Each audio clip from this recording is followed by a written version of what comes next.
All right, everybody, welcome. This is the CS50 test review session.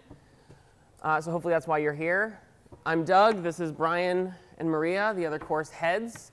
Today's session is going to be a lot of me talking. We're going to start with some administrative stuff about the test, and then we're going to kind of do a high-level overview of what we have covered in the course up to this point, because that is the material that is liable to show up on the test. If you have any questions, we'll try and get them as we go. If it's a bigger question, we might defer it to the end just so we can get through all the material we have for everybody and then address your question one-on-one. So some information about the test is available on the course's website if you haven't already seen it. Oh, and by the way, all these slides are also posted on the course's website now. So if you want to take notes, of course, you know, sometimes I've been there. I know that sometimes handwriting and taking notes about things as it's being said is a very helpful learning strategy. If you do not want to take notes and you feel like you kind of have to, you don't. These are all going to be posted so you can just review them after the fact, all right? But information about the test is at the link there, which is also linked on the front page of the course's website. The test is a 72-hour window, but it is not a 72-hour test. So you basically can take it whenever you want over the course of the weekend. Expect to spend about 30 minutes per question. You know, some questions might take less time, some might take more time. That's all right. But that's roughly what we're targeting in terms of length. And you can do it in waves if you want. Do a couple questions one day, a couple questions the next day, and so on. It's going to be released Friday at noon. So after lecture, as soon as we're wrapped up from lecture, it'll be posted on the course's website. It is due via Submit50. So you're gonna basically download a zip file, which will contain empty text files in which you can write answers to the quiz's question, or the test questions. And then you'll submit those via Submit50 just as you've been submitting your problem sets. That is due by Monday at noon. Monday at noon, hard stop. If you submit more than 7 minutes late, it's equivalent to not submitting it at all. So do not wait till the last second to submit the test, because the course's staff is going to start grading it immediately thereafter. In terms of the resources that we recommend you review, there's of course this review session. You can consult the syllabus as well for a list of all of the topics that we have covered in the first 6 weeks of the class, weeks 0 through 5. And then in order, resources we recommend you review for additional support, reviewing the lecture notes, which are linked on the weeks page of the course website under each corresponding lecture. The lecture source code, any examples that David showed in class where he's making use of some of the techniques that are taught in that lecture. Those would be something to take a look at. Lecture slides. Rewatching, if you need to, any lecture videos or the shorts videos, which are also linked on the course's website and provide supplementary material to the lecture. Last year's test and the test answer key are also available through this document, the one that I had on the previous slide. We strongly encourage you to actually attempt the question before reviewing the answer. It'll give you, I think, a better understanding of what the experience of taking the test is going to be like. But both the test questions and the answer key from last fall's test are available. And then the problem set specifications, distribution code, and sample solutions. Sample solutions for problem sets 1 through 4 are currently posted on the course's website, also under the weeks page. Problem set 5's sample solutions involving hash table and try implementations of the spell checker will be posted before the test begins, and you're welcome to review any or all of these materials both before the test and during the test if you'd like. In addition, office hours. So office hours are tonight from 8 to 10 in Widener, the typical Wednesday office hours. Typical HSA office hours tomorrow run from 10 a.m. to 5 p.m. And there are office hours, one last session of them tomorrow night from 8 to 10 in Widener, as is typical on Thursday nights. There are no office hours during the test, and there are no Friday HSA office hours as well. And in fact, there will be no office hours again after Thursday night until Sunday, October 22nd, because next week, as you know, there is no PSET that you have to work on. So there'll be no office hours again until Sunday the 22nd after this Thursday night, all right? CS50 Discourse. Hopefully some of you have been using it. If you have not, it's also linked on the course's website. It is the course's forum for asynchronous help. If you have a question, you can post. The staff is available to then answer it. It's not synchronous like office hours, so it's a message board kind of form thing. You can post questions on Discourse up until noon on Friday. At noon on Friday, posting will be suspended during the test. You can still read and review answers that have been given previously. The staff will try to answer any questions that come in before noon. If you ask a question at like 11:59, we probably won't be able to answer it once the test has started. But that form will be read only during the test itself. And then this is really important. The only humans that you can turn to for help during the test are the course's heads. So only the 3 of us up here, plus Rob, plus David. And even then, the kinds of questions that we can answer are limited. We cannot answer questions about the course's material. We can answer questions to clarify things that might be confusing on the test itself, but that is sort of the extent to which we are limited during the test. But again, we are the only 5 humans to whom you can turn during the test itself. You cannot email other staff members, including your teaching fellow, any course assistants. You cannot ask roommates, friends, tutors, classmates for help. Consider this an exam as if you were sitting in this room with every other seat between you. That is the circumstances in which we want you to take this test. Similarly, you may not post questions in any online forum. You will not be able to post on Discourse anyway, but any other online forum, you cannot post questions there. But of course, you can. It's open book, open internet. You can go to any forum and read any questions that already exist and try and get clarification in that way. But that is the sort of the golden rule of the test. It's pretty much anything goes except for reaching out to humans. But otherwise, the internet, any textbooks, all the materials we've posted is all fair game. Okay? Okay. What is covered on the test? So I already kind of said this. It is everything from weeks 0 through 5, which is every lecture that we have had up until this point. It does not cover tomorrow's lecture, which is taking place at Yale and will be streamed back here, but is considered part of the course and may appear later on in the quiz in the second half of the class. It also does not cover this coming Friday's lecture here by David. Okay? It also covers problem sets 0 through 5, but does not presuppose that anybody has completed more comfortable problems. So we know that there is a mix of problems available on the problem sets. And anything that is specifically only covered on a more comfortable version will not, we do not presuppose that anybody has done the more comfortable version of a problem in order to answer a question on the test.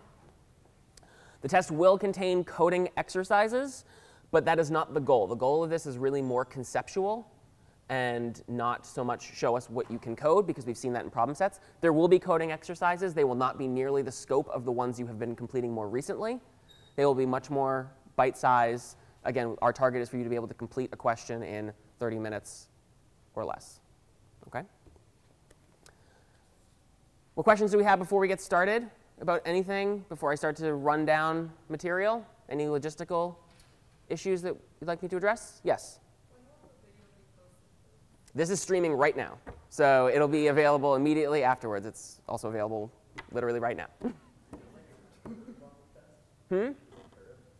Nothing in CS50 is curved. Other questions? OK, so let's get started. So here is a really fast, my attempt to emulate David's 6 lectures in an hour and a half. All right, so in week 0, we started at the very beginning and we talked about binary. All right, binary is a number system that has 2 digits, 0 and 1. It's very similar to the decimal system that we're familiar with from our own grade school days, but we count with 10 digits, and our places are powers of 10, the ones place, the tens place, the hundreds place, and so on. A computer uses the binary system, digits 0 and 1, and powers of 2, the zeros place, the ones place, the twos place, fours place, and so on. And from binary, we can sort of get to everything else if we just abstract some information away. So from binary, we can get numbers. And from those numbers, we can convert them to letters using a system called ASCII, for example. ASCII is a uniform standard of mapping numbers to characters. About 50 or so years ago, a group of computer scientists from around the world standardized upon this mapping scheme, where now all of a sudden capital A is 65 for some reason. That means something to them, but probably doesn't really mean all that much to us at this point. And you can take 61 or some other courses if you really want to know why that might be kind of a cool thing. But that's what ASCII is used for. It's to map numbers to characters. And so that the number 65 on my computer here in the United States means capital A, and that also means capital A on Maria's computer in Bulgaria. No matter where you are, 65 in a word processing program or some text-based environment that is considered to be capital A. But that is not all that we can do with these numbers. And 65 can mean different things depending on what program we're in. Bits, these zeros and ones, these binary digits, are usually grouped into clusters of 8, which we call bytes. And the value of a byte is context dependent. So in Microsoft Word, that 65 might mean capital A. In Calculator, that 65 might mean 65. If I'm in Photoshop, that 65 might mean the different intensity level of a different color. Hopefully you're remembering this from lecture 0, where we had 72, 73, and 33. And depending on where we were, that could mean the message high with an exclamation point, or it could be some combination of red, green, and blue to create some sort of like yellowish brown color, I think it was. But all of these are just different abstractions of the number 65. From there, we proceeded to talk about algorithms. Algorithms are sort of a key thing whenever we're doing any programming because they are a step-by-step set of instructions that we use to complete a task. And when we're working on problem sets or assignments in this course, our goal is basically creating algorithms, usually starting out by creating them hopefully in English or using diagrams or something where we are trying to understand for ourselves as human beings the process that we're going through. But then from there, we need to translate those algorithms eventually further down the road into pseudocode, which might then become your comments in your code. And then for now into C, and then in the future into Python or into JavaScript or whatever other programming language we need to program in. And we saw some examples of a couple of different algorithms. We spent some time talking about peanut butter and jelly. And we had you all call out instructions for David in order to put together a peanut butter sandwich. And we learned the importance of precision in our algorithm writing, that any ambiguity could pose a problem. It's certainly going to pose a problem for a computer, and if you have a stubborn human, it can also pose some problems there. We know that sometimes our instructions to assemble that sandwich did not go exactly as we hoped that they would. Then we talked about finding Mike Smith in a phone book, and we learned a little bit about the difference in algorithms between a correct algorithm and an efficient algorithm. Right? So we went through 3 specific examples. We talked about trying to find Mike Smith in a phone book using what we now know to be linear search. Right? We go through, we start at the beginning, we go 1 page at a time trying to find him. Is this algorithm correct? Yes. Is it efficient? No. I mean, it's a relative term, but given what we saw later on down the road, probably not so efficient. Then we went and talked about, well, we can speed this up. We can try and make this more efficient. What if we start counting by 2s? And so we go 2 pages at a time trying to find Mike Smith. Is this correct? No, it's not correct. And the reason it's not correct is because we might accidentally, he might be printed on an odd page, but we're going 2 at a time.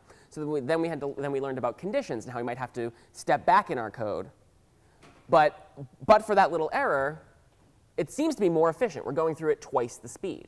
Then we talked, of course, about how we would typically use a phone book, which is opening to the middle and seeing if he's there. If not, we ignore, or dramatically, we tear the phone book in half and throw half of it away, and we repeat this process over and over. Is this correct? Yes. Is it efficient? Yes, it is. It's actually probably the most efficient way to do it. But there is a distinction there between a correct algorithm and an efficient one. Then we talked about pseudocode. So we took that algorithm we just did, taking Mike Smith in a phone book and going through the problem and tearing it in half, searching through the left half or the right half of the phone book. And we introduced the concept of pseudocode, taking this idea that we've now just kind of expressed and trying to present it in a very succinct way and using English-like syntax as stepping stones to solving a problem. And you should know on the test, and also on problem sets more generally, if you have not been doing this, that partial credit is a thing that exists, right? And if you are working on an exercise and you find, I just don't know how to translate this into C, well, maybe you have an idea of what to do. Maybe you have the pseudocode down. Leave the pseudocode there. We can still evaluate the correctness of your algorithm and the efficiency of your algorithm using pseudocode. And remember that there's no one right way or wrong way to write pseudocode. I might write something as 1 step that you might write as 4, because my step abstracts away more information and yours is very detailed. And that's OK, too. No 2 pseudocodes for the same solution or algorithm necessarily need to be equal, and they both can be equally correct. In pseudocode, we also graze the surface of what are functions, what are statements, what are Boolean expressions, and what are loops, which are topics that we then dove into in a bit more detail in week 1. And then finally, We concluded week 0's lecture by introducing you to Scratch. Scratch is a drag and drop programming language that we teach at the beginning of the class so as to abstract away the idea of having to get used to writing text-based in this arcane language from the 1970s right out the gate. That's a little bit of a hurdle. But dragging and dropping these puzzle pieces, which represent pretty much exactly the same thing as we saw in these side-by-side comparisons that we did, still allow us to do some pretty powerful programming things. We introduced you to custom blocks, which are ways to write your own functions in Scratch, and also to events, which is actually a topic that we'll circle back to at the end of the course when we talk about JavaScript in a bit more detail. But events are triggers when something happens. While your program is running, maybe you have a sprite that is counting to 10, and there's another sprite that's listening for 10. And when that event occurs, that other sprite's going to do something else. These are not necessarily controlled by the user or controlled by the programmer. They're just things that are going to happen as the program is executing, and we're responding to them. Those are called events. And we'll see them again in JavaScript. We also introduced you briefly to the concept of threads in Scratch, whereby multiple things can be happening at the same time in your program. But of course, computers can only handle one thing at a time. It's just trading off between doing those two things very, very, very quickly to give the illusion that it's doing two things at once. So that was week 0. And in week 1, we took those ideas of pseudocode and Scratch, and we switched from talking about these things in English-like syntax and in pseudocode, or excuse me, in Scratch blocks, to talking about them in the C programming languages. And we started out by talking about loops. And in C, there are 3 different kinds of loops. And you may recall from the supersection video for week 1, if you watched it, that they're really interchangeable. You can do pretty much the same thing with all 3 kinds of loops. But there are certain times or cases where you might use one over the other. So for loops, for example, are commonly used when you are going to run the loop a specific number of times, and you happen to know precisely how many times it's going to be. So maybe you've asked the user for a number, and you're going to run exactly that number of times. That's a common use case for when you might use a for loop. A while loop, by contrast, is going to run some number of times, but it might actually be 0 times. That's still a number. You don't know in advance, though, exactly how many it's going to be. Maybe you have a game that you're playing, and as long as your character in the game is alive, the loop will continue to run. But we don't know in advance how long in the game you will last, for example. Do-while loops are quite similar to while loops with one exception. They are guaranteed to run at least once, because we don't check the condition of whether we're going to run the loop again until after the loop is executed once. So that's the difference between a while loop and a do-while loop. Do-while loops are always going to run once, and the condition that governs the loop is checked at the end. A while loop may never run if the condition that governs it is false at the outset. In addition to loops, and speaking of conditions, we introduce you to conditional statements. We have Boolean expressions, which evaluate true or false. That's all a Boolean expression is. It is something that is either true or false. And we have, for example, the OR operator, 2 vertical bars. That is one way to check whether something or something is true. We have and, ampersand, ampersand, to check whether 2 things or multiple things, if you have multiple things chained together, are true. And we also have not, the exclamation point, to invert true to false and false to true. And combining all of those things together, in addition to attaching like variables and statements like less than, greater than, equal to, and so on, you can have a complex expression that evaluates to true or false and decide whether or not to enter some conditional statement or continue the flow of some loop, depending on whether that statement is true or false. We showed you if, else if, and else, which are the C constructs for branching. Basically, if something is true, I'm going to execute this code here. Else, if something else is true, I'll do this. Otherwise, else, if neither of those 2 things is true, I'll execute this 3rd block of code. Those are the most common kinds of conditional statements that we use in the class. Those are probably also the most common types of conditional statements that you've used in your programming, but there are 2 others that also make an appearance and are sometimes useful. In particular, you might have used one of these in the music problem set. Switch. Switch statements are used for discrete possible values for a variable. So if a variable can be either A, B, C, D, E, F, or G, as you may have done in the music problem set, you might use a switch statement to do a different thing depending on which of those 7 values the variable has. And then the ternary operator, question mark colon, is a very shorthand form of if-else that allows you to set a variable. It looks kind of slick. You might have seen it in the staff solutions to problem sets. But if you see this question mark colon thing, know that it is just a fancy short true or false question, basically. So then we talked about variables. A variable is a container that holds information. And in particular, it holds information of a particular type. You probably don't need to think about them like this now, but in the context of pointers a little bit later, I sometimes find it helpful to think of a variable as a box with a specific color. The color of the box dictates what kind of variable you can put into it. So in my examples, typically, I always color boxes for integers green, because all I can put into those boxes are integers. If I declare a variable of type integer, I can't put strings into it. I can't put real numbers into it.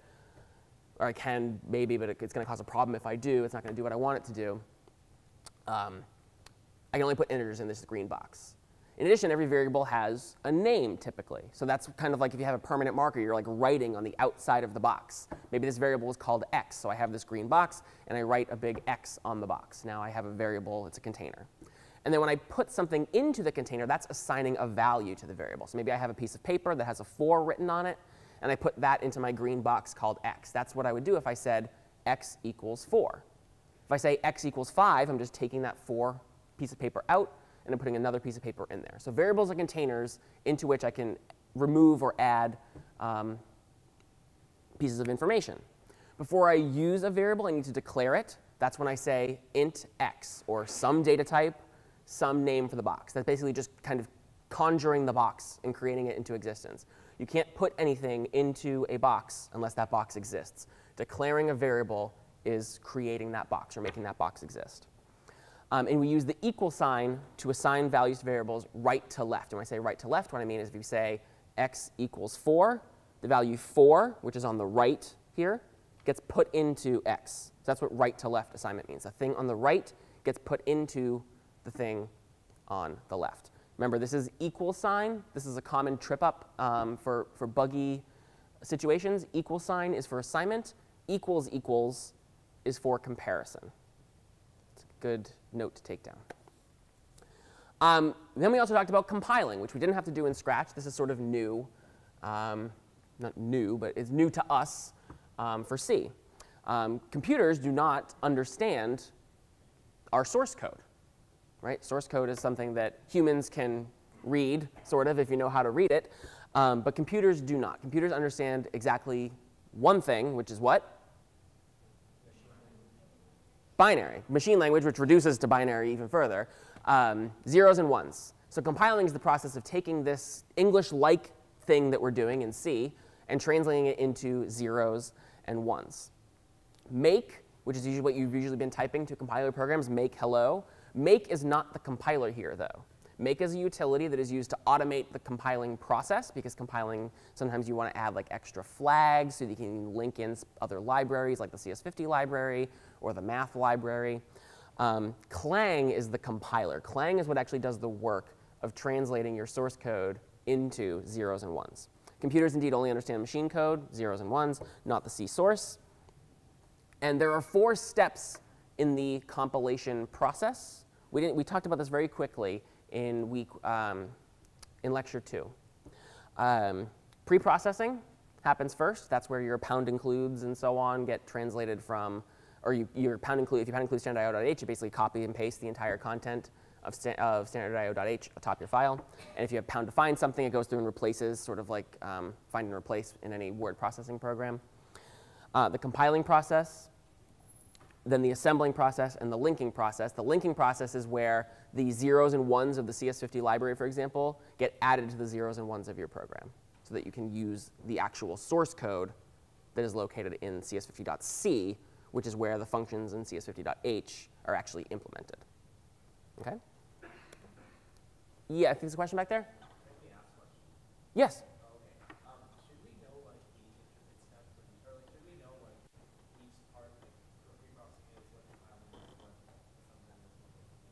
Not in any more detail than was covered in lecture. So in lecture, it was either at the end of week 1's lecture or the very beginning of week 2's lecture, we did talk about these 4 steps for like a minute or 2 minutes. Yes?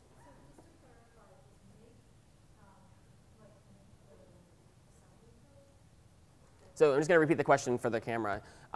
Does make make the zeros and ones. Clang actually makes the zeros and ones. Make is a utility that basically automates some things for Clang, so that we don't have to write out a very long, complex compiling string.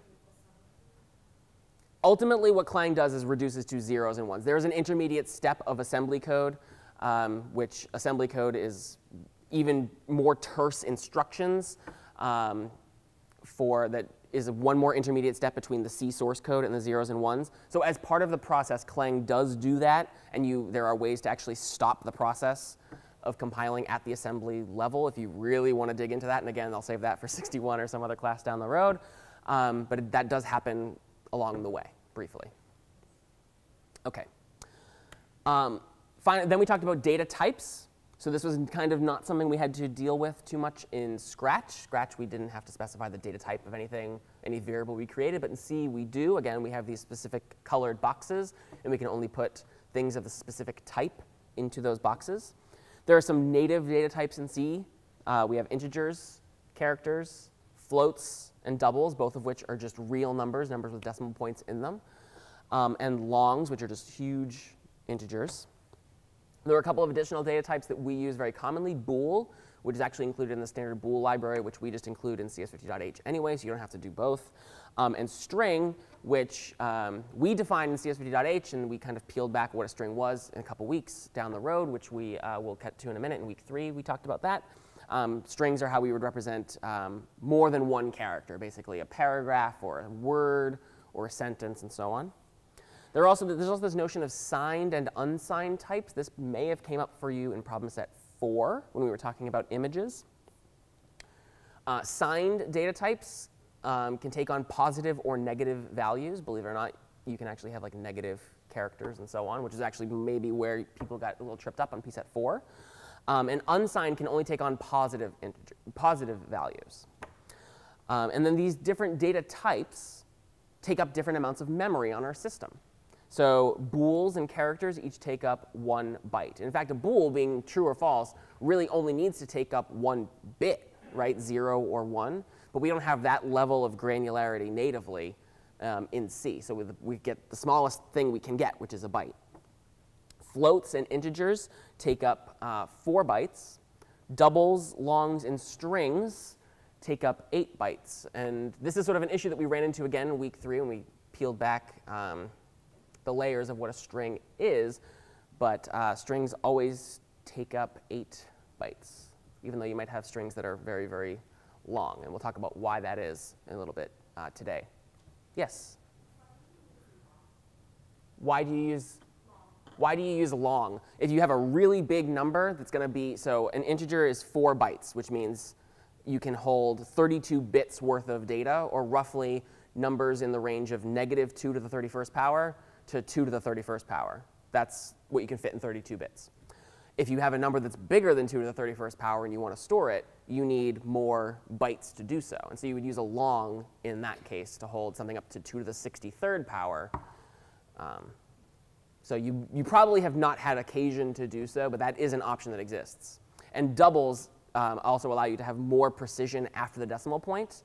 We'll talk about floating point precision in just a moment, but because we have a certain number of bits, mathematically we know we can kind of go on forever. If we have 1 divided by 3, that's 0.333333 forever. Computers don't have this notion of forever, so we have to sort of truncate it at some point. A float's going to get truncated more quickly. A double is going to go a little bit further, but it's still eventually going to get truncated, so you can be more precise. That's the difference there with the 4 and the 8 bytes of floats and doubles, and it's analogous for ints and longs, just really big integers. Functions. So functions we then also talked about near the end of the week 1 lecture. Functions are abstractions that allow us to outsource aspects of our problem into smaller chunks. Those smaller chunks tend to be easier to write.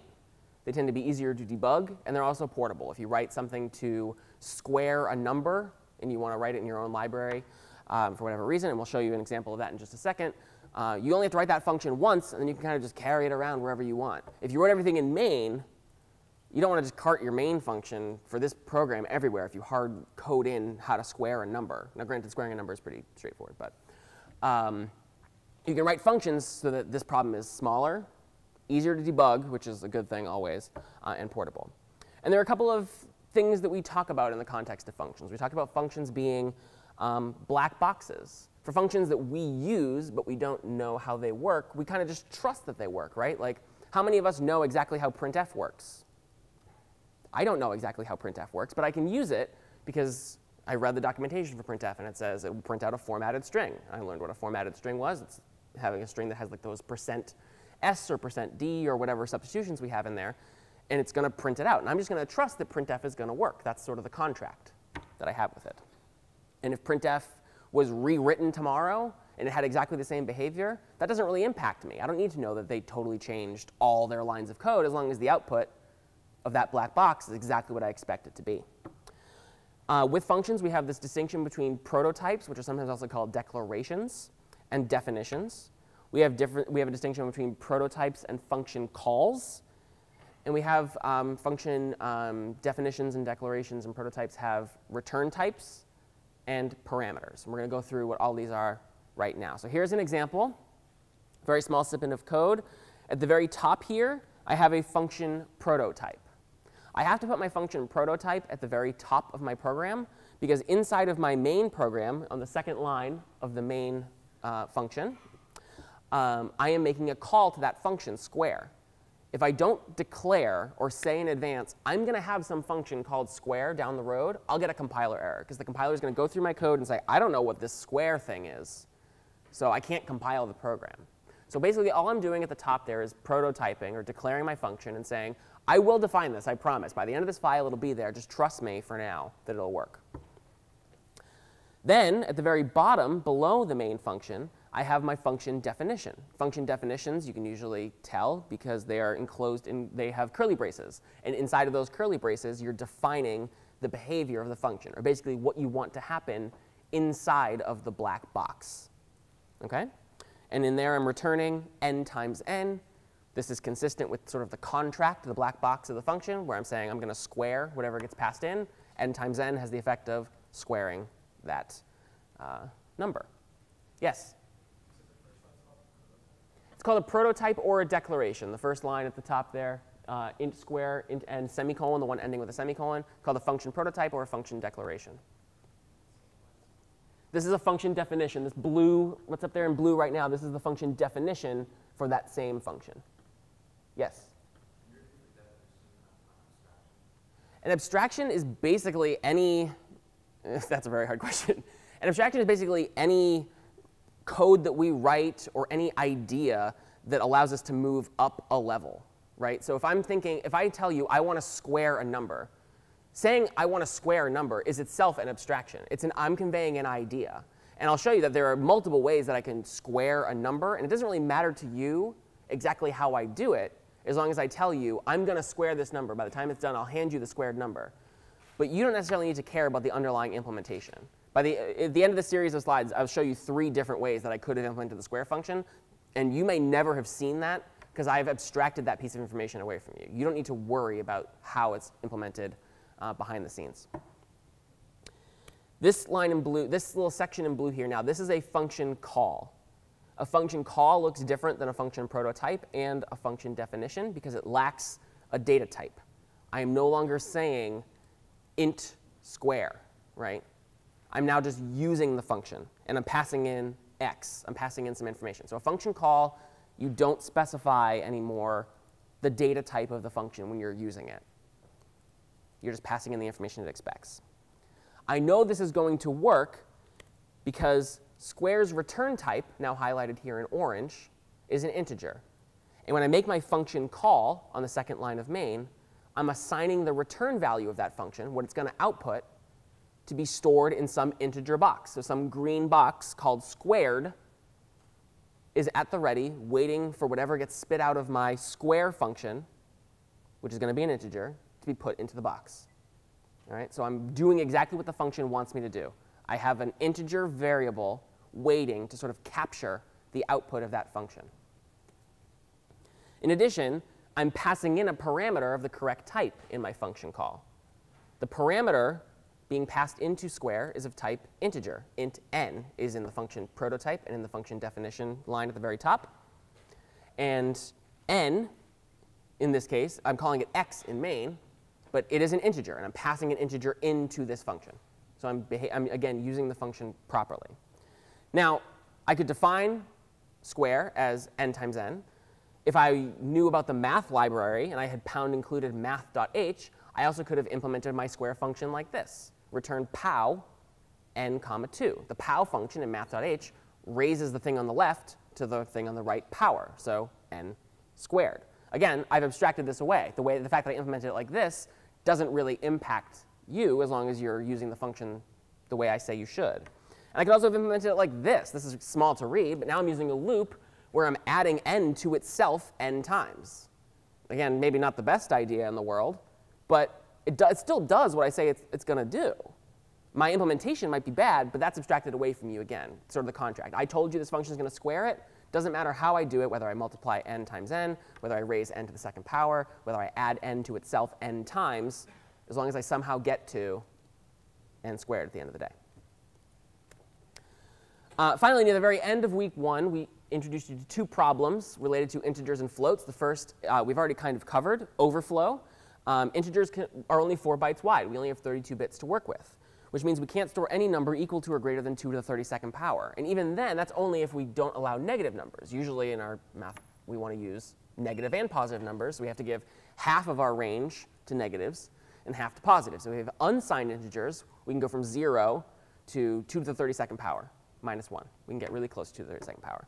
But if we have the biggest possible number that we can fit, so imagine just 32 bits that are all set to 1, and we add 1 to it, think about your own addition days. You have a bunch of carries, right? 1 plus 1 is 0, carry the 1. 1 plus 1 is 0, carry the 1. And we end up with 32 zeros, and at the very beginning of that, a 1. But that's now 33 bits. We've gone from the maximum 32-bit value, just like if we go from 9 to 10, we've sort of gone from the maximum 1-digit value to now we need the smallest 2-digit value, 10.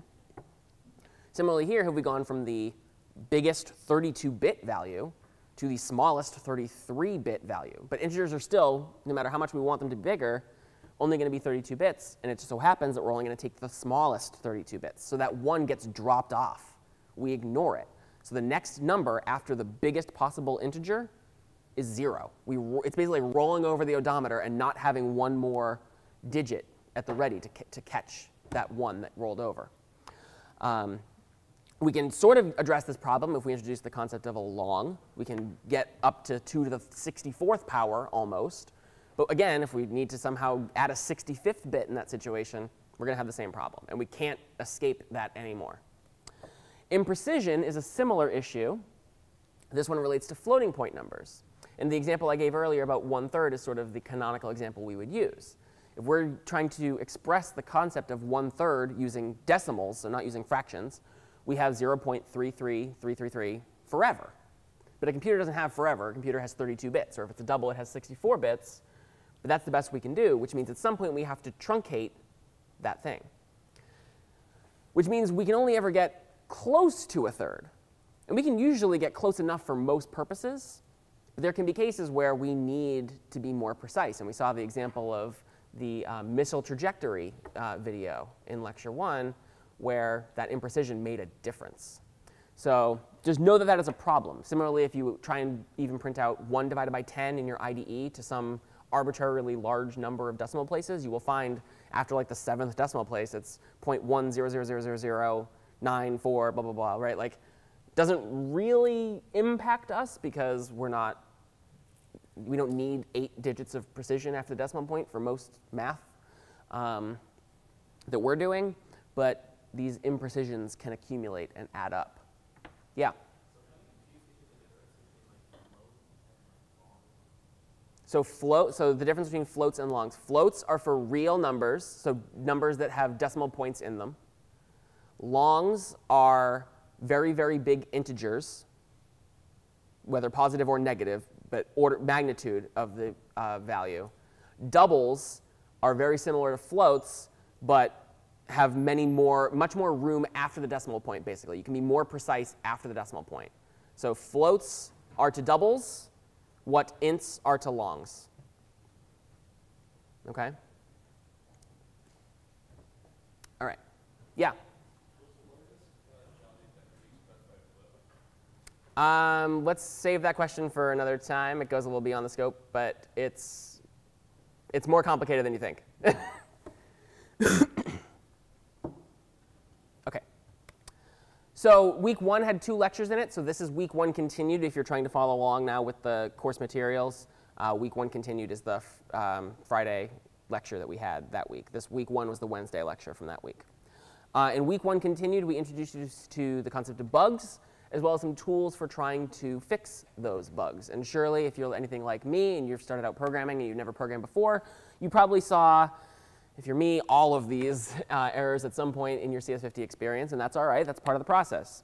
Implicit declaration of functions. That's an error that occurs when you use a function without having declared it. So if I had done that thing I showed you a second ago and I hadn't prototyped square, and I tried to use it in main, I would have gotten implicit declaration of function square because I didn't tell the compiler in advance, hey, I'm going to use this function called square. I promise I'll define it later. Similarly, if you try and use printf and you haven't pound included standard.io.h, that's another situation where you will get an implicit declaration error. Use of undeclared identifier. That's using a variable or a box without having created that box in the first place. Out of bounds error when you have an array, which we'll talk about shortly as well, and you go a little bit too far into that array and you go past the 10 or whatever, however many spaces you gave yourself, you try and access something in the 15th spot, you might get an out of bounds error. You also might get a segmentation fault, which happens when you start to touch memory that you're not allowed to touch. So you allocate yourself 10 integers in an array, and you try and access the 11th or the 12th or the 13th. You might get away with a couple of them, but eventually you're going to step onto some piece of memory you should not be stepping onto. Maybe it's the actual code for what your program is going to do next, right? Because that's going to exist somewhere in memory too. If you accidentally overwrite that with like 8, something might go wrong when you try and then execute 8 as your next instruction in your program. But we also introduce you to tools that you can use to pick these errors apart. And these tools might come in handy for you on the test or on problem sets. Help50, which tries and translates some of the arcane error messages that Clang puts together. Debug50, which shows you the values of your variables as you're proceeding through your program and allows you to set breakpoints, which are basically points where you can freeze your code's execution in time. And instead of having the computer do things at like 2 billion operations a second, which is what some computer processors can do, you can make it do operations at your speed, so you can actually see what's happening and allow yourself to step through the program, one line at a time, for example. Check50 and Style50 are, of course, used. They're not general purpose tools, but for the purposes of the class, they're quite useful to check whether your program meets the expectations set in the specification and whether your code looks well styled. In addition, I want to quickly talk about Debug50's step into versus step over. This is sometimes a distinction that folks using Debug50 would like some additional clarification on. So step over allows you, if the line of code you're about to execute has a function call in it, step over will just execute the function call and then proceed to the next line of what you're doing, which is very useful if you're about to make a function called a printf. Because if you step into, you're about to go through and watch what printf is doing line by line by line by line, which is probably not all that interesting to you because you didn't write printf. So that's the difference between those two buttons, if you've ever seen that. Step over will move forward a line. Stepping over, basically just allowing any function calls there to execute. Step into will dive into any function call. So if you wrote the function that's about to get triggered, you might want to step into that one, but you want to step over things that are like library functions, for example. ePrintf basically is printf that tells you where the call is coming from. Like, is the call coming from inside the house or something? It basically tells you what line of code triggered this printf call, which can be useful if you're using printf statements to debug. And then later in the course, we introduce you to Valgrind, which you can use to check memory errors. We'll talk about Valgrind shortly. We also introduce you to general purpose reference tools, which again are probably going to be quite useful in this test if we introduce you to something that you haven't seen before and we're asking you to apply a concept to something that's brand new. You can use manual pages within CS50 IDE or within most Linux environments actually by typing man and then space and then the name of some function, and you usually get more information about it. These manual pages have been translated by the course's staff on reference.cs50.net to give more human-friendly or less arcane-looking explanations of these functions and how to use them. And there are also plenty of online equivalents for this, CPP reference, and so on. There are lots and lots of reference manuals for C and other languages as well. You'll find plenty of online references for Python and JavaScript, HTML, CSS, and so on as we go into the second part of the class that are not covered in reference 50 because the other tools that exist are already so robustly built out. We also talked about cryptography in week 1 continued, which was useful on problem set 2, where you're implementing the Caesar and Vigenère ciphers, both of which are rotational ciphers, taking a letter and advancing it a certain number of positions in the alphabet. Then we talked about strings, which are needed for pset 2 as well. Strings are a sequence of characters, which we then quickly tossed away and referred to as an array of characters, introducing you to an array, which is a collection of data where every piece of data has the same data type. So I've given myself this set, basically, of 10 integers, and I control all of them. A string is an array of characters where we can individually manipulate all of the characters, or we can refer to the string as a whole, basically. We can calculate the length of a string using the function strlen, and we can individually manipulate the characters of the string using the syntax there with square brackets. Square brackets is the addressing operator, which allows us to access the, in this case, ith character of str. And that is valid so long as 0 is less than or equal to I, and I is less than the strlen of the string. So I can, if the length of a string is 5 characters long, I'm legally allowed to access str 0, 1, 2, 3, and 4. But I cannot access str 5 without possibly getting myself into trouble.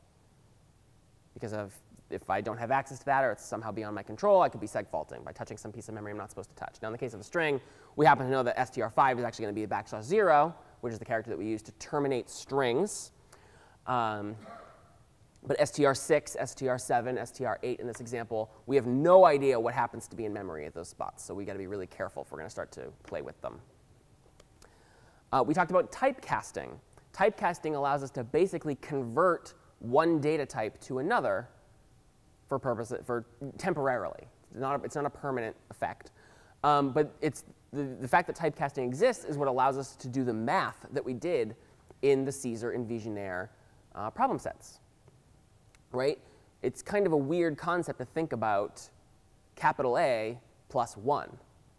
As human beings, we probably can intuitively understand that if we go capital A plus 1, we're probably talking about capital B, which is in fact the case.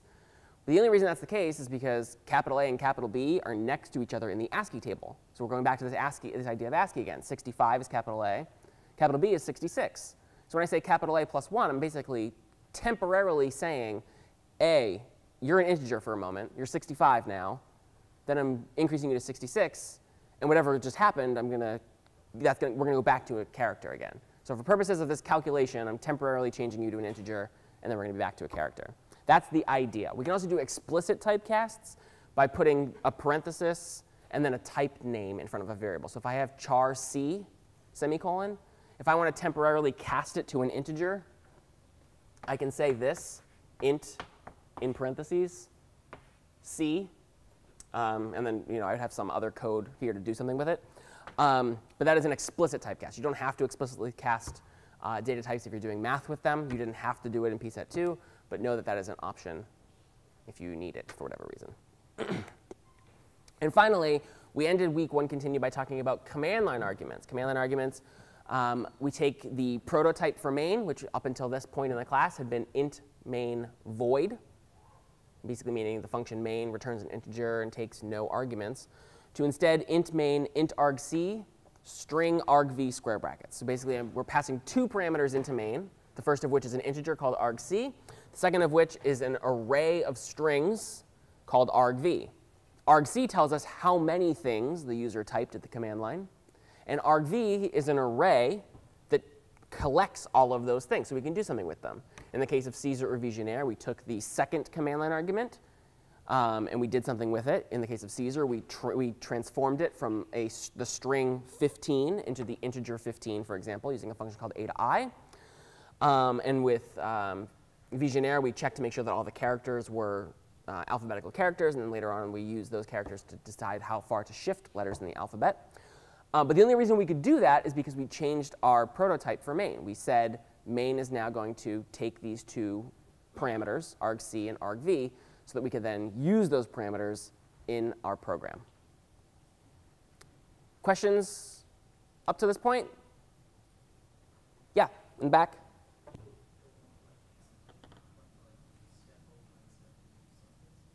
So this was in the context of debug 50, step over and step into. The high-level distinction here is step over allows you to skip a function, not skip, but not dive into a function call that happens on the line of code you're about to execute. So if you're about to call printf, you don't need to go and see what printf is doing every step of its way, because printf is probably not where the bug is.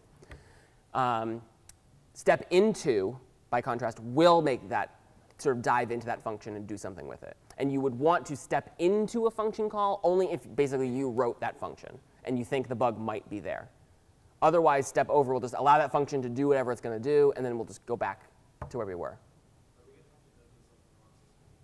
No, but they might come in handy if you're working on a question that involves coding and you're trying to debug it.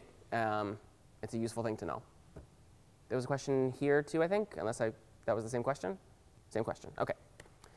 So week 2. Now we go back to the idea of algorithms we talked about in week 0, and we tried to show you some specific ones. We talked about searching and sorting. So searching, we talked about 2 different kinds of common searching algorithms. Linear search, which is stepping through every single element. We did this in the context of arrays. Stepping through every single element one by one, trying to find something. Is that algorithm correct? Yes. It's the Mike Smith phone book example, now just translated into a more CS-looking problem. It's correct. Is it efficient? Again, relative term, not as much as binary search, which is the divide and conquer algorithm. The catch with binary search is we have to sort our array first. And sometimes the trade-off of having to spend all of your time sorting the array, if you're only going to be searching through it once, might not be worth it. You might actually just want to linear search through the array, because sorting is actually a very expensive computationally operation. It takes a lot of time, as we can see here. All of these algorithms, except for the final one, the final of these 4 algorithms, except for the final one, run in n² time, which means we need to, it takes n² operations, where n is the number of things we are sorting, to guarantee we have arrived at a sorted state in the worst case. So if we're sorting 10 elements, selection sort, bubble sort, insertion sort may all take up to 100 operations before that thing is sorted. Merge sort is a little bit faster, n log n. So in this case, it's like 28 operations or something. But it's more complicated to implement. The basic ideas behind these sorting algorithms are things to know. So selection sort goes through, finds the smallest, swaps it with the one at the front. So that's the idea. Find the smallest, swap it with what's at the front. That one is then sorted. Then we look at the remaining elements and repeat that process over and over. Bubble sort looks at adjacent pairs and swaps them if they're out of order. Insertion sort shifts elements out of the way to build the list in place as you go. And then merge sort basically is what takes a big array, splits it into a bunch of pieces, individual pieces, and then recombines those arrays in order and continues to do this process from size 1 arrays to size 2 arrays to size 4 arrays and so on until we get back to where we need to be. Merge sort relies on a process called recursion typically, which we also talked about in this week's lecture. Again, looking up the, how binary search works, how bubble sort works, like that, it's not intellectually interesting for us to have you implement these things. These are the things to look up. But knowing the differences between these things might be useful to know when you might want to use one or the other. OK. Then we talked about big O. Big O is basically the language that we use to describe the efficiency of algorithms. So in CS50, although you will not find this to be the case necessarily in other upper-level courses down the road, normally we say big O of something is the worst case scenario, the upper bound on runtime. And omega of something is the lower bound on runtime, or the best case scenario. And as an example, in linear search, the worst case scenario is looking through every single element of the array and either finding out, A, the thing I'm looking for isn't in the array, or B, the thing I'm looking for is the very last thing I looked for. That's the worst case scenario in this case, right? That's the upper bound is n. The best case scenario is you look at the first element of the array and it's like, oh, I found what I was looking for. That was easy. So that's the basic idea behind them. Here's a table of all of the upper bounds and lower bounds of these algorithms. Again, this is the kind of thing to just look at these slides during the test if this comes up. But they do have differing upper bounds and lower bounds on runtime. Okay? And then also in week 2, in the context of merge sort most generally, we talked about recursion. Recursion is a problem-solving strategy. So it is similar to using loops, basically, where we basically use the solution to a smaller problem to inform the solution to a bigger version of that same problem. So an example might be summation or factorial, for example. So the factorial of 1 we just defined to be 1. Factorial of 2 is 2 times 1. But we just said that 1 is the factorial of 1. So factorial of 2 could also be said to be 2 times the factorial of 1, or 2 times 1. Factorial of 3 is 3 times 2 times 1. But we just said the factorial of 2 is 2 times 1. So the factorial of 3 is 3 times the factorial of 2. So we're using these smaller solutions to inform a bigger version of the same problem, basically. A recursive algorithm has 2 parts. The first part is the base case. That's where recursion stops. So it's just a definition that the factorial of 1 is 1. There's no other factorial calls needed there. So that's the base case. If we're trying to find the factorial of 1, we're done. Otherwise, the other thing that's happening is called the recursive case, and that's where we basically call the same function again. That's sort of the definition of recursion, and that's a hallmark of recursion. If you're in a function and you're calling that same function again with a slightly different parameter, you're probably doing something with recursion. And you just make the problem you're trying to solve a little bit smaller and pass on some additional information. So here, for example, are 2 implementations of factorial. The one on the left is recursive, and the one on the right is iterative. It's using a loop. Recursive procedures typically replace iterative ones. But these both do exactly the same thing. They both calculate the factorial of some integer. In blue here is my base case. Basically, this is where I'm capturing all invalid inputs, or when I have reached the base case factorial of 0, it also happens to be defined as 1. So I'm saying, OK, if the number that gets passed in is either 0 or less than 0, I'm just going to return 1. I'm done. Otherwise, my recursive case, now here in blue, I'm going to return n times the factorial of the number 1 smaller than me. And I'll wait until that finishes doing its thing. And when it finishes doing its thing and gives me a number, I'll multiply that by what my current number is. And maybe I'm having to kick something up the line as well. And that's basically how these things work. It's just calls to the same function, slightly modifying the parameter as you go. And this works because of an idea called the call stack. So we saw the call stack for the first time in lecture 4, week 3, where David was talking about swapping values. And we tried to swap 2 values in a function and then print them out in main. And we saw inside the function, clearly they were swapped. But in main, they weren't, right? Nothing happened. This was no swap.c. Nothing happened there. The reason this happens is because when we call a function, space gets set aside for that function to do its work.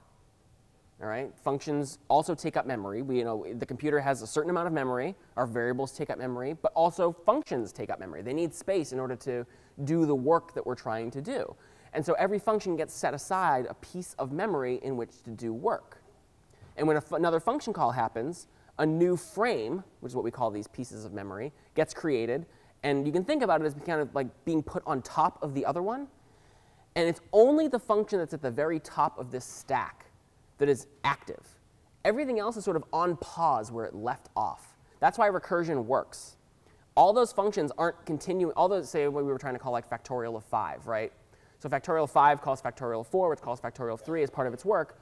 And they're all just sort of like hanging out, like twiddling their thumbs, waiting to become the active frame again. Only when a function is done doing its work does that frame go away, and whatever frame was below it on the stack takes over. Does this make some sense, hopefully? There's a short on this, too, that might be helpful if you need to visualize this a bit more than we're doing here. But it's the fact that the call stack exists and only one function frame can be active at a time is what allows recursion to work. Every frame, again, has its own space in which to operate. It then has its own variables, copies of things that gets passed into it, which is why in the case of the swapping function, when main calls swap, swap gets its own copies of those variables. It swaps those variables in its own copy in its own frame, but it's not doing anything to the main function frame below it. Those variables never change their values there. Okay, so that's why the swap does not take effect in that function. Pointers, though, allow us to break this rule. So pointers allow us to access memory in other functions because we know exactly where those variables live. We know exactly the address of the piece of memory in this huge pool of memory where that variable lives. And if we know exactly where it lives, we can go and interact with it, right? If you know my address, you can go to my house and knock on my door and interact with me. Similarly, if a computer program knows the address of some function knows the address of some variable, it can just go to that address and actually interact with that variable, which might mean taking whatever value is in that box, getting rid of it, and putting something else in there. That box still lives at that address, which means when that function frame is done, when that call is over, and we return back to main, main is just looking at that address to see what the value of the variable is. If it's literally been changed now, that's what pointers allow us to do. We allow us to go to memory locations that we otherwise don't have access to and change data there. The key thing to remember here is this, and I cannot underline, bold, change the color of this line enough. A pointer, this concept that is probably one of the most challenging things we talk about in the class. A pointer is just an address. A pointer tells you where a variable lives. That's it. If we want to extract the address of a variable, figure out where that variable lives, we just put an ampersand in front of it. Ampersand x is the address of x. So we can go find out exactly where in memory x lives. If we want to go to an address to manipulate a variable, if we have some pointer called px, px is an address. It's a pointer to some variable. If we want to go to that address and change that piece of information, we use star. So star is the equivalent of going to my house and knocking on my door and interacting with me, or going to that memory address. That's what star does. Ampersand is sort of like looking me up in the phone book or whatever to find my address. And star is literally going there and then interacting with me. Same analogy for variables. Ampersand finds out where it is. Star goes to that address and does something with it. So here are a couple of lines of code involving pointers and a diagram to hopefully show you the connection here. So int x equals 4. That's going to create a green box called x and put 4 into it. Int star px equals ampersand x. Int star is the data type that's telling me that px is a pointer. One of the annoying things about pointers is that stars are used in a couple of different locations. If it's ever partnered with a type name that you're familiar with, that is a declaration of a pointer. Okay? So if you ever see int star, even though you might see star in other contexts, when you're dereferencing, for example, on the third line here, this one where there's a type partnered with it, that is the declaration of a pointer of that type. So int star px equals ampersand x is basically saying px px knows where x lives in memory. Px has x's address, which we usually represent pictorially as this.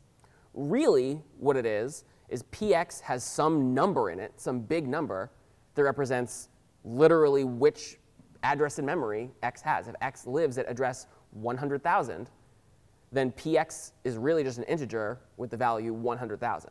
But pictorially, we represent it as this arrow, this connection. Star px equals 5.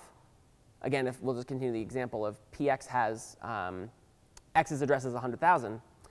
Star px equals 5 basically means go to address 100,000, knock on the door, open the door. Whatever you find there, change it to be 5. Dereference this pointer, go to that address, and change what you find there to instead be 5. So when I say this line of code, 5 gets changed. Star px equals 5 in this case happens to be exactly the same as the idea of x equals 5. Both of them would have had the exact same effect. Star px, though, maybe is in some other function. In this case, it's not, but maybe it is somewhere else. Then it would have effect across all functions that might reference this piece of memory. Yeah? So the int star px basically is just telling the computer that whatever is stored at x will be in x. Say that one more time. The int star px. Int star px. It's going to tell the computer that whatever is stored at x is going to be an integer. Yes. Or yeah, it's let's frame it like this. When you go to that address, treat whatever you find there as an integer. Subtle difference, but that's really what it is. The int star is really bound to px, and it's saying px is a pointer to integers, which means whenever it visits an address, it's going to treat whatever it finds there as an integer. Technically, there's nothing stopping you from assigning it to something else, but whenever you use px, it's going to treat it like an integer from that point forward, which might have adverse effects if you are doing something with a float or something that you might not want to do. Yeah? This outputs 5 when I print out x, the final execution there. X is now 5, because px literally went to the spot in memory where x lives and changed it from a 4 to a 5. So from that point forward, as soon as that has happened, whenever I either say x or star px, I'm talking about 5. 4 is kind of gone once star px has gone to that address and changed what it found. Okay. So this example here is not going to do what we want it to do. We're saying int x equals 4 on the left, change x. Change is apparently a function that accepts an integer. This is no swap with just a single value. Because when I make the call to change, change gets its own copy of x. It modifies the copy of x. But notice nothing gets kicked back to main. So if I try to print out the value here, it's going to print out 4. It's not going to print out 5. And the reason it's not going to print out 5 is because change only modified its own copy of x. It didn't go into main. It had no idea where, for real, x, the x in main lived. So it couldn't change it. This, however, would print out 5. And the reason it would print out 5 is because instead, change is being passed the address of x. It's being told exactly where x lives. Inside of the change function, I'm dereferencing that pointer. I'm going to that address. I'm changing it to 5. As far as main is concerned, x has always lived at the same address. So when it needs to refer to x later on in this printf call, it's just going to do the same thing. It's going to go to that address. Oh, you're a 5 now. OK. The fact that you used to be a 4 doesn't really mean anything, because when I go to that address, that's what I find. I'm going to print out a 5. We also here sort of peeled back what a string is. A string is just a char star, which means it's a pointer to a character. And in particular, a string is a pointer to the first address. The address of the first character of whatever that word is. So if it's Maria, if the string is Maria, and I say string s equals Maria, or in this case string s equals CS50, then s is really just a pointer to m, or in the example there, c. And the only reason we know we can read it and just keep going and know when to stop is because strings happen to end with \0. So we basically just look at the first character. We get there. It's like, OK, I'm being told this is a string. I'm just going to keep reading, and assuming this whole thing that I'm seeing is a big string until I get to \0. And that's why strings end with \0, because all we know about a string is where the very first character lives. The way we figure out the string length, strlen, the way strlen works, you pass it an address, and it counts how many bytes there are between where you start and where that \0 lives. That's how a string length is basically calculated. It's going to go through and just look at every single character linearly until it finds it. One more thing with pointers we introduced was the concept of dynamic memory. Up until we talked about this concept, everything we had done in the course used something called static memory. We set aside, when we were writing our programs, all the memory that we needed, and the program just used that memory. But in problem set 5 in particular, we came to a situation where, in advance, we didn't know how much memory we were going to need. We had to create it on the fly as our program was operating. This is because we didn't know whether we were going to get the large dictionary or the small dictionary or some other custom dictionary that might have been even bigger than the large one. We had no idea in advance. So we couldn't, in our code, say, I'll just set aside 1,000,000 bytes of memory and hope that's enough. It might be enough, but you don't really know. And so dynamic memory allocation, or using malloc, is the way we can obtain memory on the fly. As our program is running, we can get it. Malloc gets passed in a number of bytes that you need. Typically, we use the size of operator to tell us. So I need to malloc the size of a node. Maybe you don't know in advance how many bytes a node is, the one you've maybe defined for pset5. That's OK. Size of can tell you. But malloc is basically just expected to be passed in a number, which is how many bytes you need. And it will give you back a pointer to memory it has set aside for you that is that many bytes big. And you can do anything you want with that, with those bytes from there. The catch is we need to free all of the memory we dynamically allocate, because that memory is a shared pool. And unless we explicitly free it, we don't know that we're done using it. So as soon as we're done using it, we have to free it to release it back to the system, or we might eventually have a memory leak, or basically, which is an illusion that we've run out of memory because all the memory has been allocated. Even though we're done using it, we never said, oh, I'm done with this, I'm done with this, I'm done with this. So when it goes to try and find memory to use, it's like there isn't any memory to use. Even though really there is, the system just doesn't know it. So here's another example. Yes?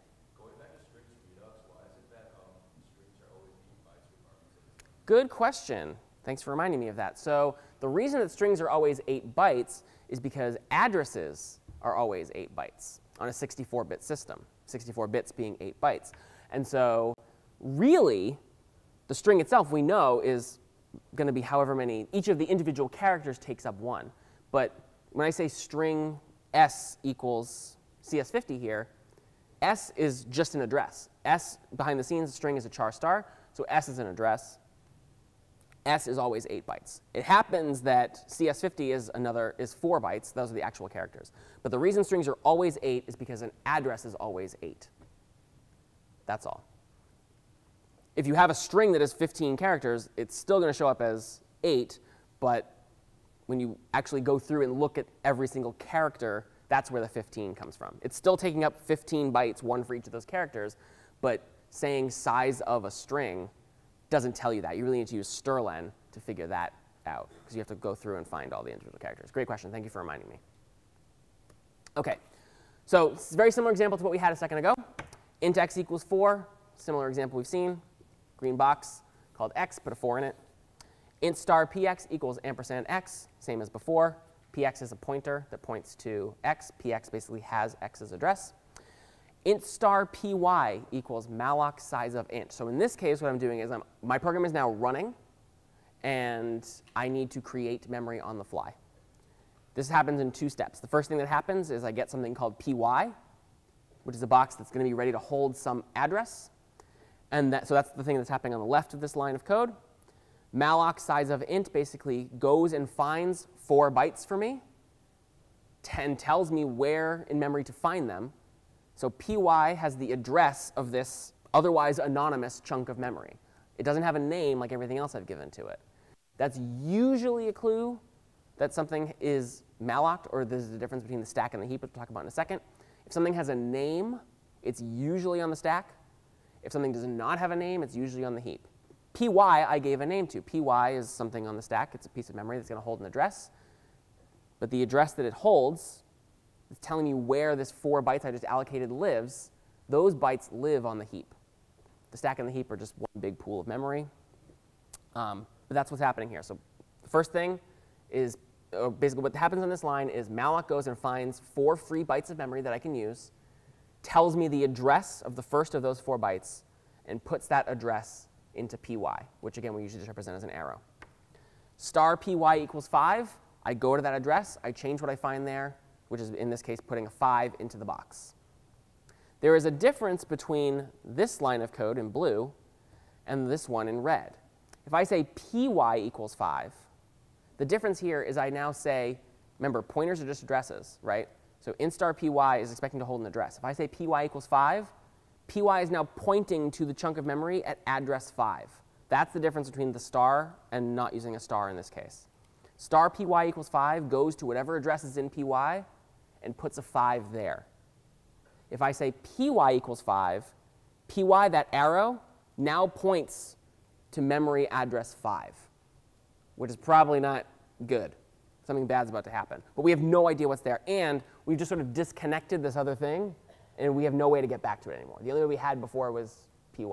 And now we've kind of just moved py to point somewhere else. So we'll never be able to get that memory back. Yeah? And we have to free it, so we can't.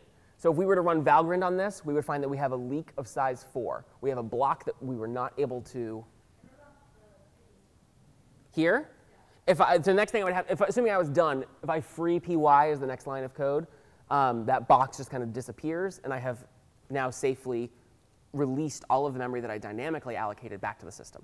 But in this case, if I accidentally did something like this, I've kind of just, I allocated the block legally, but then I just moved away from it, and I can't, unless I happen to stumble on it somehow, I won't ever find it again. As I just alluded to, Valgrind is a tool that we can use to spot memory errors. In the case of this program from the wrong one from a second ago, Valgrind would tell us we have a memory leak of size 4 bytes because we mallocked a block of memory that we could not then later free. We had no way to refer to it. It also tells you about any invalid thing you do to memory. So sometimes you might get away with overstepping the bounds of an array.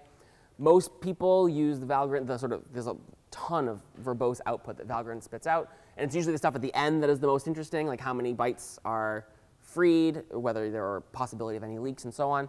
But if you scroll back, you'll actually find if you do things that you're not supposed to do, like if you use a variable when it's not initialized, possibly, or if you overstep the bounds of some array, you can learn about other subtle memory errors that you might make. And then buffer overflow. So we talked about integer overflow already. Integer overflow is what happens when you put a value that's too big into an integer, so that only the bottom 32 bytes get saved, or excuse me, bottom 32 bits get saved. Buffer overflow is usually in the context of a string. You usually set aside a specific amount of space for a string, maybe 10 or 20 characters.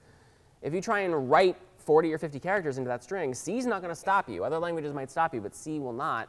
But you're overflowing the buffer, and bad things can happen, because what if you are very clever and you understand a little bit of machine code, or you know exactly what zeros and ones to write to redirect a program somewhere? You might type some nonsense characters that when they get translated into zeros and ones, as the computers want to do, you might know exactly what characters to type to overwrite the return address of your function, where your function is going to go back to when it's done, and reroute it to some virus that you've written and put in memory in this very specific location.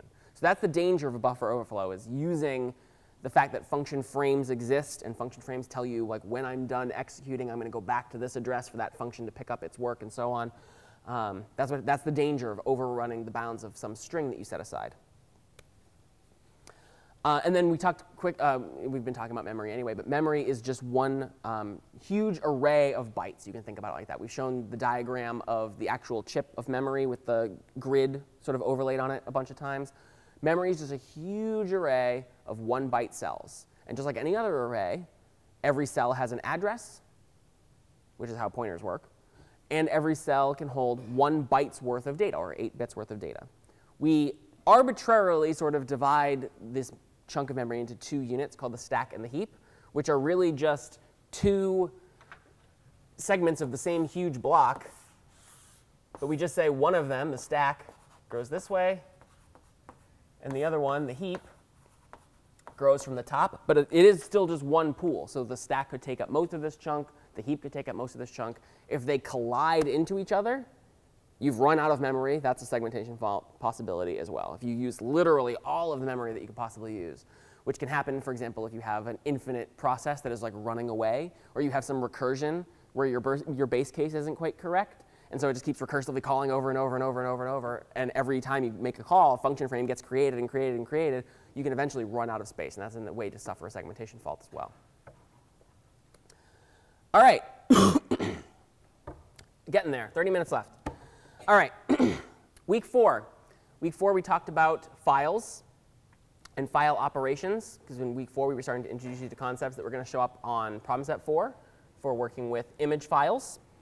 Files are a special kind of structure in C that basically are used to abstract the idea of a file. And when I say used to abstract the idea of a file, I mean it is a big structure that contains information about when the file was created, last edited, how big it is, the kind of things that like if you are using like Windows or Mac or something and you like right click on a file and you click properties, or you have some other inspector at the bottom that tells you like all this metadata about the file, like when it was last edited or how many megabytes it has and so on.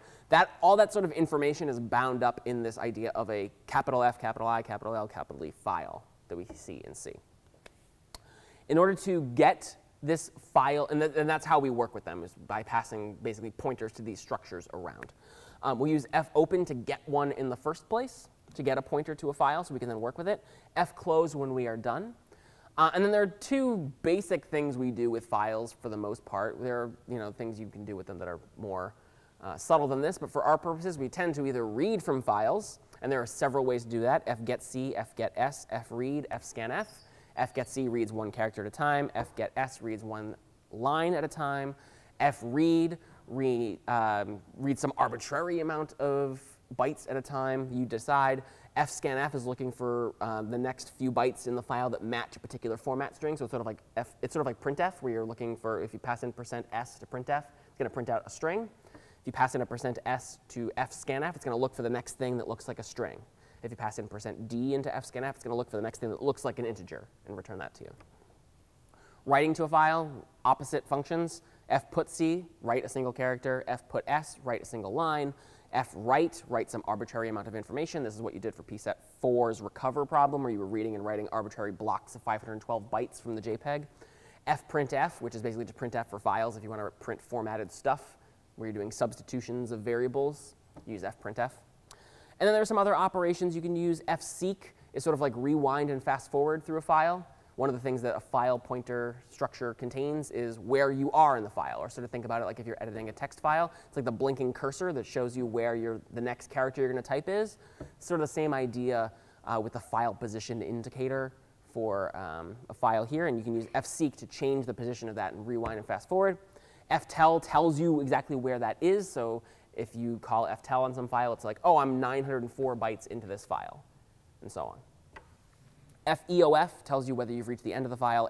ferror is a function that can tell you whether something has gone wrong when you're doing something with a file. So most commonly, for our purposes, we're using fopen, fclose, and then some combination of the read and write functions to do our work. But there are other things that you can do with file structures. The idea of a structure more generally is something in C that we typically create ourselves. In the case of a file pointer, that one's native.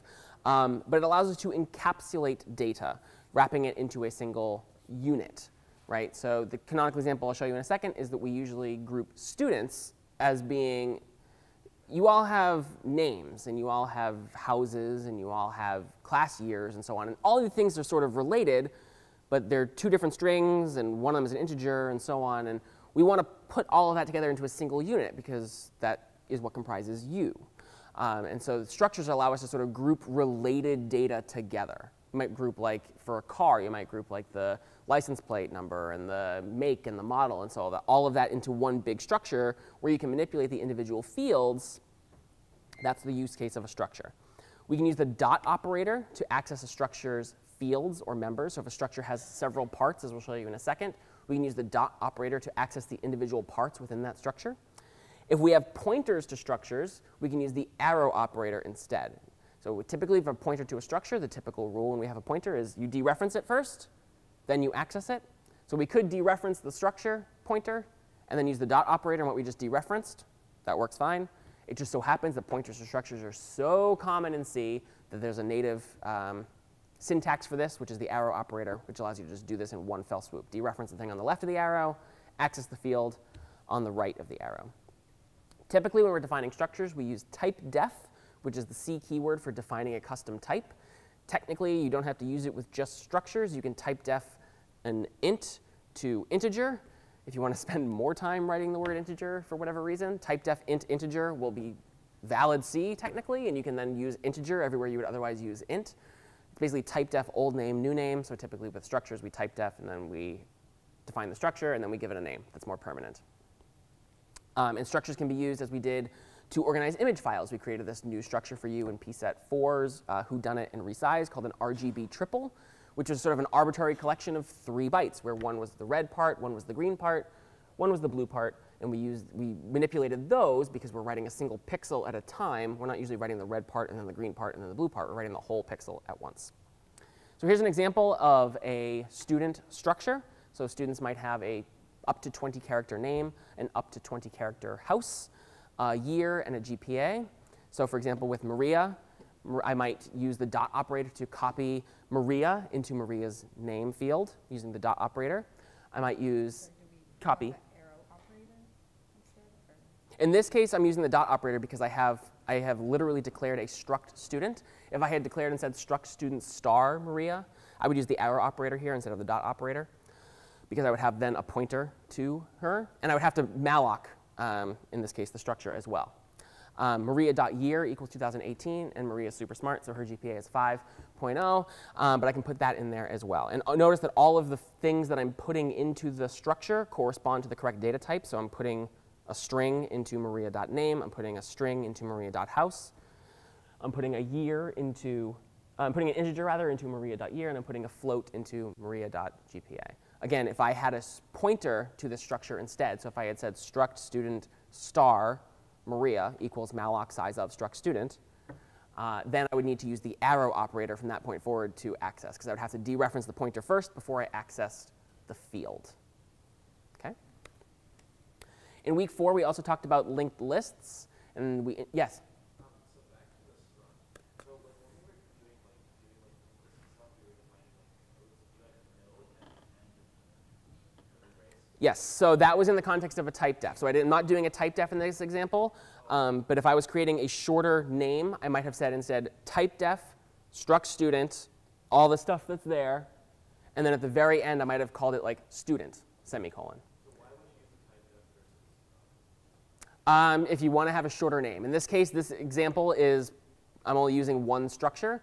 If I'm going to create a lot of RGB triples and I don't want to type struct RGB triple every single time I do it, which is totally reasonable, I might just define that type to give myself a shortcut. They have no effect other than making your life as a programmer a little bit easier. In this case, because I'm just doing a single one, the type here is struct student. If I had, again, put a type def in front of this and then given it a shorter name at the end, like student, then I could have just said student instead of struct student. Could you do like struct student John and then still make like just like after Maria, just like still assign values to whatever you want? Yep. So if I could declare another student thing, the data type of that student thing would be struct student. The name of that variable, that structure would be John, and then I could say, I could copy John's name into his name field. I could copy whatever house John is in into that. I could say John.year equals 2020. I could say John.GPA equals 4.0, anything like that. Yes?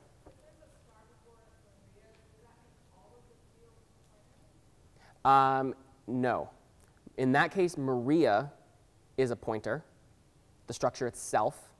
And if I was going to access any of the fields, I would first have to malloc it, because if I just say struct student star Maria, semicolon, I haven't actually done anything. Right? I haven't given myself space for it. I have to malloc it first. After that, Maria is the pointer. So I need to dereference, it's weird to say I'm dereferencing Maria. I need to dereference Maria and then access the name field. So in that case, I would say Maria arrow house, because I'm dereferencing the thing on the left, accessing the thing on the right. The field on the right.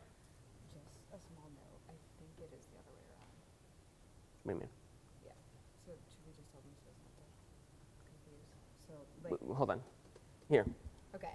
So just a small note for syntax.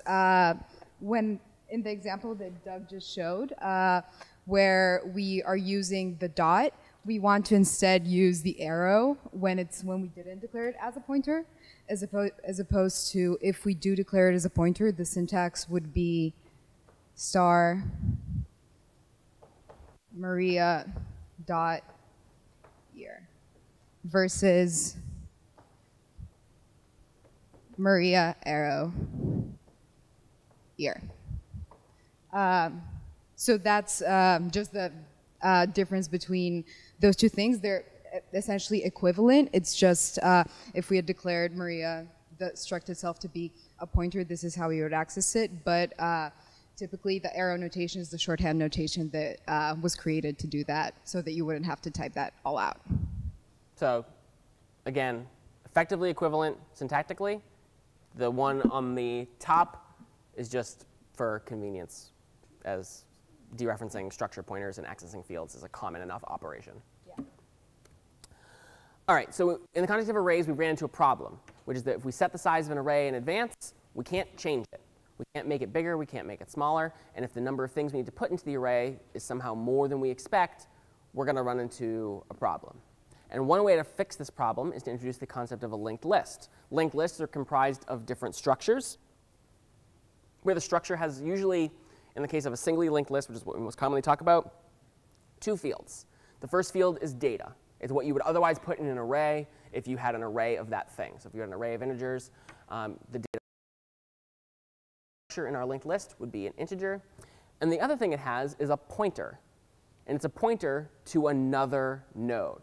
So basically, with these things, you have all these boxes where every box is a pointer to another box. And in that way, you create like this chain or a linked list. And the advantage here is that if you find you need to create thought you were going to need, you just malloc a new node and add it to the chain. If you find you no longer need 50 things that were in the chain, you can delete the individual pieces as long as you carefully rearrange the pointers to keep that chain intact. So that's the advantage of a linked list. The disadvantage, though, is that we lose random access, so-called random access. Random access in an array is I want to go to array 7. That is what is known as random access. I've randomly decided I want to look at the 8th element, array 7. Remember, we count from 0. I want to look at the 8th element of the array, array 7.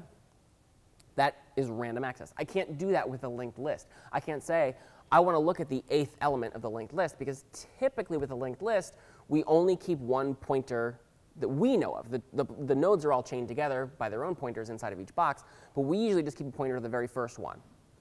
Because from the very first one, we can linearly go through and find it. So effectively, the trade-off is we have more flexibility, but we lose the ability to do random access, and we lose the ability to do like a binary search on a linked list. We have linear search only as our option. But inserting and deleting into this is constant time. If I want to add a node to the linked list, all I have to do is just make sure I rearrange my pointers in the correct order carefully to chain them, to keep the chain intact, not accidentally cut off part of the list as I go. So that's kind of convenient. Related to linked lists are these things called stacks and queues. We talked about them in 2 different contexts. One was array-based, one was are LIFO data structures, last in, first out. The analogy here is cafeteria trays in your dining hall. When the kitchen staff finishes washing trays, they put them on the top, which means the most recently washed tray, or the most recently cleaned tray, whatever tray was most recently put on top, is going to be the first one that's removed. Typically, you don't go into the dining hall and like try and fish out like the one that's 20 down from the bottom, right? You take the one off the top. So that's a stack of trays. That's how we would think about this. The last thing you put into the data structure is the first thing you take out. If you're thinking about a stack as a linked list, all you have to do is it's just a linked list, but you have to impose the restriction yourself. You can only ever insert or delete from the front. That's basically it. That would allow you to create a stack using a linked list. If it's an array, all you have to do is keep track of which element of the array, like based on its index number, is the most recent one you added, so that if you need to remove that element, that's the one you delete. Queues are sort of the opposite. They're first in, first out. And think about this like a line at the bank or an amusement park, right? Like a line in an amusement park would be really unpleasant if it was implemented as a stack, because the person who got into line last is going to be the first person to get to go on the ride. It's sort of like a race to the bottom, right? Queues are kind of maintain the fairness here. If you're the first person into line, you're going to be the first person of those people to go on the amusement park ride. And similarly in the data structure, if you're the first element that gets added to the queue, you will be the first element that gets removed when the time comes to remove elements. If you're thinking about a queue as a linked list, you impose a slightly different restriction. You can insert at the front, but you can only remove at the end, which means you now have to maintain pointers to the head and tail of the linked list, so-called. Or vice versa. You can only insert at the end and remove from the front. As long as your one operation is on one side and one operation is on the other, that's a queue. With an array, you need to keep track of now 2 things. You need to keep track of the oldest element in the queue and how many elements are in the queue. That way you make sure you can always remove the oldest one, because you know exactly where it is. And from the oldest one plus however many elements there are, that's where you will put a new element that gets added into the queue. Another data structure we talked about was a tree. So again, here we're just talking about different ways to construct a C structure. So this is one where there's usually 3 members in the field. There's a data field, and then there are 2 pointers to other, typically 2, usually at least 2, it doesn't necessarily have to be, but usually at least 2, pointers to other nodes lower in the tree. And when we say lower in the tree, now this is totally a case of human perception, right? When we think about a tree, it's really just memory. So the addresses can be literally anywhere in that block there. But we usually think about a tree as this connection of nodes like this. But again, this idea is completely in our minds. It's just a way to visualize what this structure is doing. So we have a root typically, although trees usually grow like this. We usually think of a root as being at the top. And then we have all these branches, and at the very bottom, nodes that have no further place to go. We usually call them leaves. But it's a way to organize data. There are binary trees. Binary trees are trees that have 0, 1, or 2 children at a max.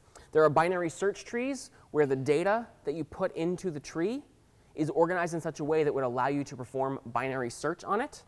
And this is just kind of a cool thing. Like if the data happened to be organized something like this, right?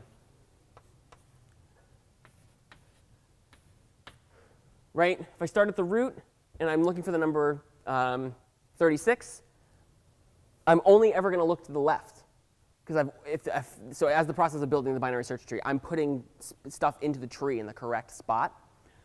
I know if I go to the right, everything to the right of my current location is going to be greater than 40, which is true, 60, 61. So I know if I'm looking for the number 36, I can ignore, after I look at this and I decide this is too big, I can ignore everything over here. It's not going to be in that part of the tree. Then I move down 1 level. I'm looking for 36. Is this what I'm looking for?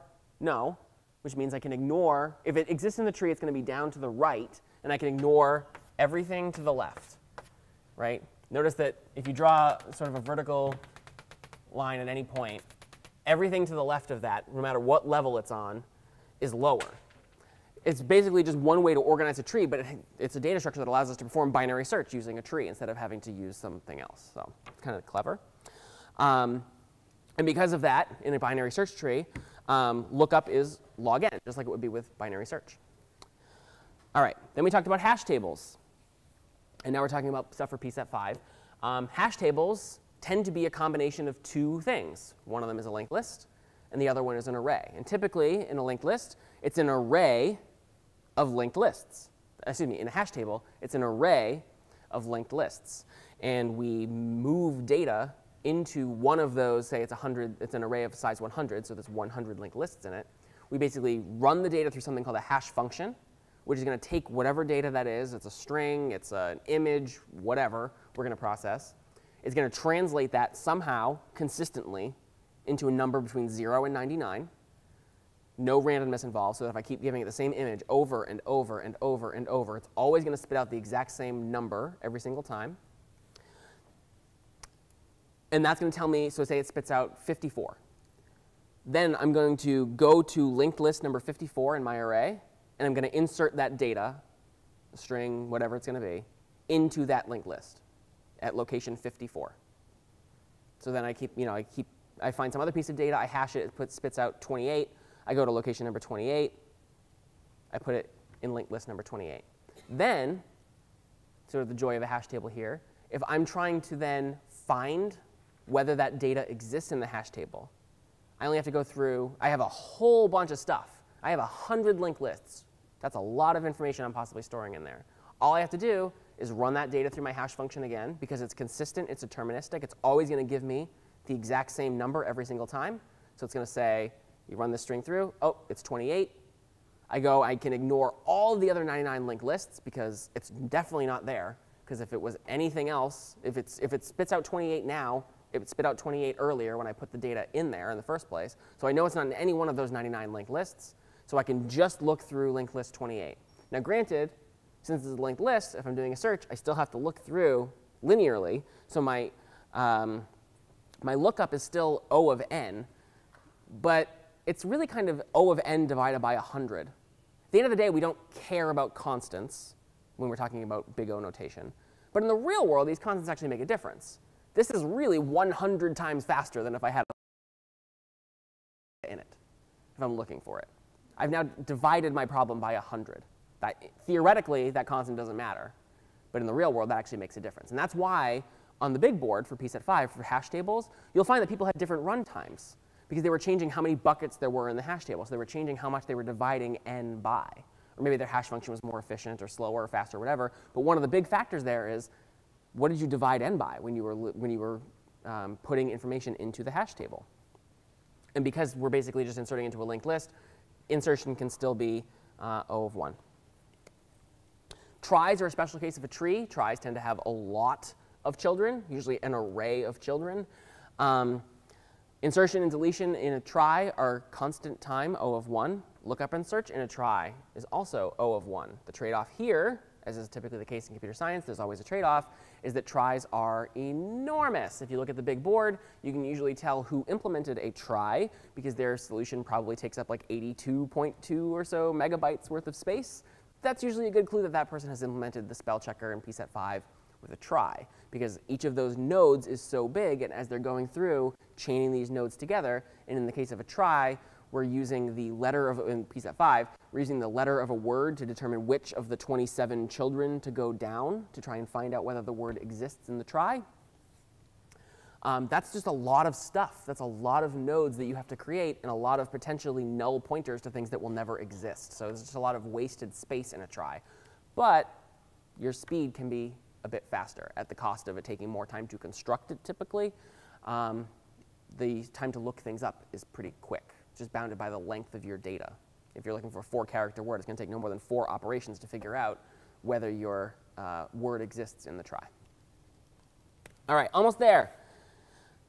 So Maria's off to meet you, anybody at office hours in a few minutes in Widener. So thank you, Maria. So week 5, this is the material from last Friday's lecture where we talked about introduction to the internet. There's no PSET on this stuff, but this stuff is fair game for the test on Friday. We talked about just a couple of things in this lecture. HTTP. HTTP is a protocol. A protocol is basically an agreement between devices, typically computers in this case, on how to transmit data back and forth and how to interpret the data that has been transmitted. So it is a protocol, in this case, HTTP, the Hypertext Transfer Protocol. Hypertext is how websites are built. We'll see that in the case of HTML in just a moment. What sorts of things a client should say, your computer should basically ask to a web server when it's getting information. So what your computer, behind the scenes, unknown to you, is saying if you visit www.facebook.com, you're just typing that and you're thinking you're just going there, but your computer is really kind of writing a Dear Facebook and having a very specific protocol format for what it's asking for and is sending that to Facebook. Facebook is interpreting that specific request, which adheres to very specific protocols, and is giving you a response. That's happening behind the scenes. The request includes things like which request method we are looking for, get or post. We've only talked about get so far in the class. We'll talk about post soon. Basically, get is literally just like, please just give me whatever you find at this location. Which page you are looking for. In this case, it's slash. Slash just means the root of the website, the highest page I can get to, which is why typically with Facebook, you're going to see like your news feed. That's kind of the point. That's the point from which everything originates. Or if you go to Google, you get brought to the main Google search bar location, and then you might type in more information and go to a different page from there. But slash is just like, wherever the highest point I have access to in this site is, please give me that. Which HTTP version is being transmitted? This is basically saying, this is the protocol of the letter that I'm writing to you, Facebook. I am writing this in HTTP 1.1. It's sort of like saying at the beginning of your letter, although I don't know why you would do this, I am writing this letter, from this point forward, I am writing to you in French, right? Like, so that way that Facebook knows to expect that the rest of the letter is written in French. Similarly, are you basically saying the rest of this request is formatted as HTTP 1.1, which is the way we typically write it now. There used to be 1.0, but now we use 1.1. And then which website you're looking for. That's the to field of the letter. And the server will respond back with the data you're requesting, and also with a status code. And the status code is basically going to tell you whether your request was successful or not. And if it was not, it'll tell you why. So there are a couple of different classes of status codes. Most of them we talked about in lecture already. 200 level status codes, of which you're probably only ever going to see 200, means, OK, like your request was accepted. Here's the request exactly as you asked for it. Thanks for your request. 300 level status codes are when something has moved. So way back in my day, Facebook.com was thefacebook.com because they didn't actually own Facebook.com at the time they started their website.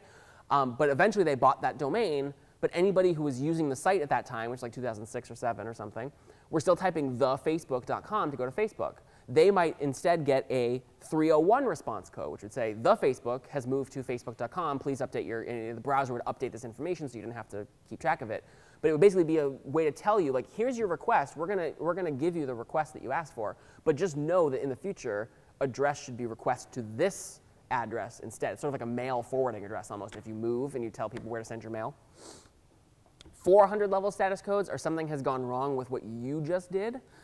So unauthorized, you're not logged in. You usually would be able to access this resource, but you need to be logged in to do so. 403, forbidden. You're never allowed to access this resource. Doesn't matter if you're logged in or not. 404, not found. That one you've probably seen. You go to some website, it doesn't exist. Sorry, I literally cannot give you what you're asking for. 418, I'm a teapot, which is an April Fool's joke that means literally nothing. If you ever see that in a browser, browsers aren't actually supposed to show you that, but it is part of the HTTP definition.